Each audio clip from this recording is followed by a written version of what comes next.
How many of you would tell this to me? I will say to you guys, what's the most tough inning you guys typically have? And a vast majority of people, clearly over 80% will go, my first inning. If I'm really good my first inning, man, I'm pretty good for the rest of the day. Well, what does that say? What does that say about us? We're not completely warmed up. We're not completely ready to go in the first inning. That's what it says. I'm sorry. That's what it tells me.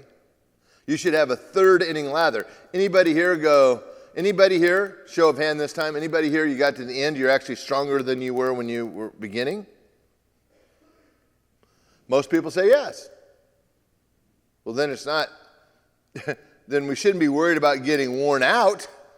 I mean, that's a possibility. You can just get, like, you're throwing 100 pitches and you're worn out. That's okay. But if those first 100 pitches or first 70 pitches were really good, and somebody comes and gets you in the fifth inning and goes, man, you've done a good job, everybody thinks that's a good job. That's great. But if you give up 5 runs in the first inning and then shut people out for the next 4, what are they talking about? The 5 that you give up in the first. So you need to start the game with a third inning lather. Now, some of you, that's kind of hard if you're a reliever. I get that. There's a lot of complications to this. But a wake-up warm-up, when my minor league guys come in, they have to give me 3 warm-ups. 1, if they're a starter, they give me their ideal warm-up. 2, they need to give me something in 30 to 45 minutes. This is their warm-up. And then 3, they have to give me an emergency warm-up that they can do in 7 to 8 minutes. Why do I do that? Because you never know when you're going to be thrust into that situation. And so many times, how many times you guys, don't raise your hand, how many times your coaches go, hey, you're in. You're like, oh, crap, I'm in. Oh, well, thank you. And you try to hurry up and you try to throw. Maybe you even win okay. But I want you to have something in your back pocket and you go, hey, you got to get going. Okay, here's at least my plan. May not be a perfect plan, but at least I got my plan.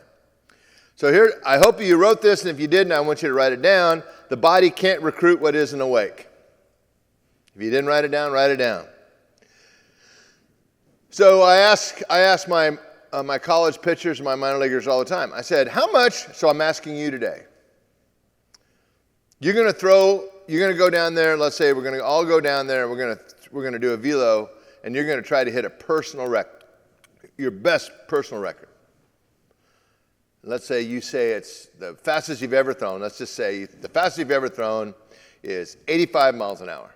And I say to you, well, you're going to have to hit 90 or you're never going to be allowed back at the ranch. All of a sudden you go, oh, what? So my question then would be, how much of your body for you to hit 90, let's say it's even possible, how much of your body do you need to be fully warmed up for you to even have a chance to hit 90? And this is the question none of you missed. You're like, all of it? And I'm like, oh, I'm glad we agree on something. Let's get all of it warmed up. Because if it isn't warmed up, can you utilize it, gentlemen? Not available to you. Not available to you. And I've got to tell a little secret, parents. You see people always go at the ranch. People go, Ron, you guys are so known for velo creation, but really you don't talk about it too much. How is it you're so good at it? I think it's kind of a silly thing. A lot of times guys here get warmed up better than they've ever got warmed up before, and as soon as that happened, do you think they throw it harder? Just a little bit harder? Yeah, they do. Right? So don't miss this. 10% better wake-up warm-up. Is that within your control? Now some of you go, nope, my coach is in charge of my warm-up. I get it. Well, you better be coming early. You better you better carve out some time to do the stuff that you need to get done. So if I ask you, all of you, to tell me if you only had 5 minutes to get warmed up, what would be the first thing you would go to? And you guys would say, the shoulder tube, the green bands, the wrist weight, the sock. You would tell me something, right? Whatever. I would say, do you have that? Do you own that? And if they say no, I'm like, you said, I'm not telling you what to get. But you find out because that's certainly one thing I would add when you're playing for your coach.